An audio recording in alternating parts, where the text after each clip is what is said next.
笑讲客语，咪咪笑讲客话。大家好，我是徐伟老师，欢迎再度收看《微笑讲客语》，咪咪笑讲客话。我们今天要学的呢是文房四宝纸笔墨砚台。虽然现在时代很进步了，可能我们不用砚台磨墨了，但是呢，我们写字用的文具还是常用到咯。所以我们来学客家话怎么说。说到文具呢，第一个就是圆珠笔，圆珠笔。我手上这个就是圆珠笔。再来呢就是铅笔，铅笔叫做砚笔，砚笔。就是铅笔，然后啦，铅笔写的东西一写坏了可以擦，对不对？那擦的东西叫做橡皮擦，怎么说呢？橡皮擦不是这样子哦，很难很难哦，学过才会哦。跟着我念来，搓的，搓的，因为那个搓那个动作就是擦，搓的搓的搓的，就是把它擦掉的意思。搓的就是橡皮擦。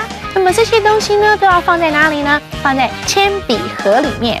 铅笔盒怎么说呢？砚笔哈贝，砚笔哈贝，哈贝就是盒子的意思，砚笔哈贝就是铅笔盒。那我看到很多我的学生哦，一天到晚乱丢铅笔、圆珠笔、橡皮擦，用完了就随便扔在那，很浪费耶。所以呢，不可以随便把这些东西打唔见它咯，打唔见，打唔见。打不见，意思就是不见了。好，那这样子呢，很浪费的。所以呢，我们要教我们的小孩子要爱物惜物哦，东西用完了要物归原位。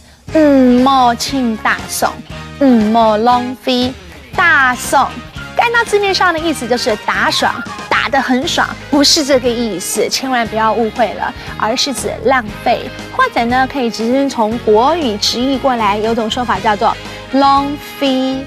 浪费，所以你可以说莫大送，不要浪费，莫浪费。老一辈的人说：“哎呦，按你轻插福哦，你这样很折福哦，你这么浪费哦，你这么大送哦，你这样会把福气给砸掉，就是福气给折掉了。”我是许巍老师，别忘了每天跟我学客话、讲客话、按字声，再见。